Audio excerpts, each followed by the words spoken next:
Ce week-end, le Flash de La Courneuve accueillait les Cougars de Saint-Paul-Aumône, leader invaincu du championnat élite dans un match retour qui sentait le parfum de Vendetta. Une rencontre qui va tenir toutes ses promesses et qui commence très fort. Dès le premier drive, l'attaque des Cougars déroule parfaitement son jeu aérien et c'est Florent Hirel qui va en profiter pour catcher le premier touchdown du match.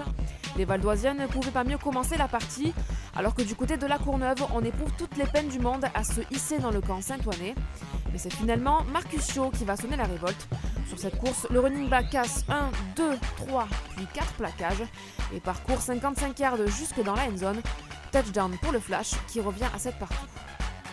Mais la joie sera de courte durée pour les locaux, car dès le kick-off, Jefferson Alexandre, auteur d'un match à 6 réceptions et 65 yards, va profiter des blocs de ses coéquipiers et d'une certaine passivité de la défense courneuvienne pour se frayer tranquillement un chemin vers l'embut adverse.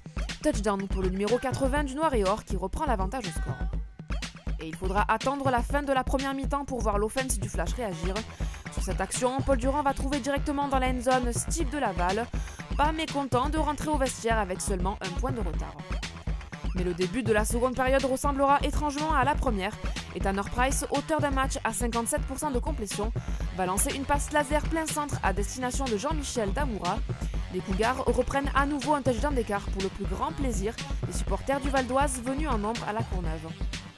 Mais par la suite, les spectateurs n'auront plus rien à se mettre sous la dent, enfin presque, car dans les derniers instants du match, Paul Durand tente le tout pour le tout et ça marche. Johan Roy est à la réception et file à toutes enjambées vers la end zone pour marquer le touchdown. Enfin, c'était sans compter une énième pénalité dont va être sanctionné le Flash. Comme lors du match aller, les Courneuviens se sont montrés trop indisciplinés face à une équipe des Cougars solide. Score final 13-21 et 5e victoire de la saison pour Saint-Ouen.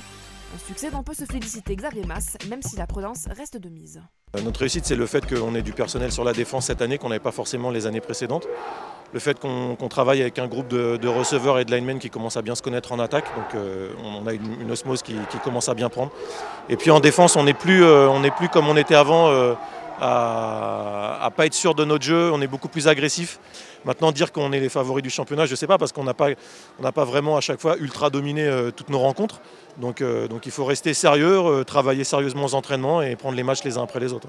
Dans l'autre match de la Conférence Nord, les Templiers d'Elancourt recevaient les Molosses d'Asnières. Deux équipes à la recherche d'une deuxième victoire cette saison afin d'échapper à la zone de relégation. Véritable épée de Damoclès qui pèse sur les deux formations franciliennes. C'est donc un enjeu de taille dont les Molosses vont prendre la mesure dès le premier quart-temps. Sur cette action, Evan Gellert trouve Alexandre Laruelle dans la end zone. Les Molosses ouvrent la marque et ce sera d'ailleurs le seul touchdown de la première période, puisque les Templiers ne parviendront pas à trouver la solution en attaque. Pire, ils concèdent même un safety suite à ce bon plaquage de Manuel Tico. Au retour des vestiaires, les Templiers vont enfin débloquer la situation grâce à la connexion Zach Shaw, Jonathan Ekmans. Un touchdown qui ne suffit malheureusement pas pour l'emporter, oui, mais Zach Shaw va de nouveau se connecter avec ses receveurs et cette fois c'est Raphaël Dangeger qui est à la réception et donne la victoire aux Templiers qui peuvent exploser de joie, car grâce à cette victoire, l'équipe d'Emmanuel Charret pourrait bien jouer les troubles fêtes dans la course au play-off. En parlant de play-off, il y a une équipe qui est en train de déjouer tous les pronostics et c'est celle des Dauphins de Nice. Vainqueurs 3-0 lors du match aller, les Azuriens se déplaçaient ce week-end chez des Black Panthers revanchards. Malheureusement pour les locaux, la défense niçoise va se montrer une nouvelle fois impitoyable et l'équipe de Larry Legault devra se contenter d'un field goal. Du côté des Dauphins, on s'en remet encore et toujours au talent de Sullivan Silverio qui va lancer un caviar pour son receveur Andrew James. Touchdown pour Nice qui prend les devants. Et les joueurs de Yannick Fattorini vont même doubler la mise dans le deuxième quart-temps. Sur ce jeu d'options, Sullivan Silverio confie le ballon à Serge Bly, qui va prendre complètement à défaut le caméraman et la défense tononaise.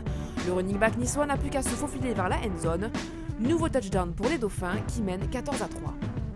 Visiblement sonnés, les Black Panthers ne parviennent toujours pas à contrer les assauts niçois. Et cette fois, Sullivan va trouver son frère Willem.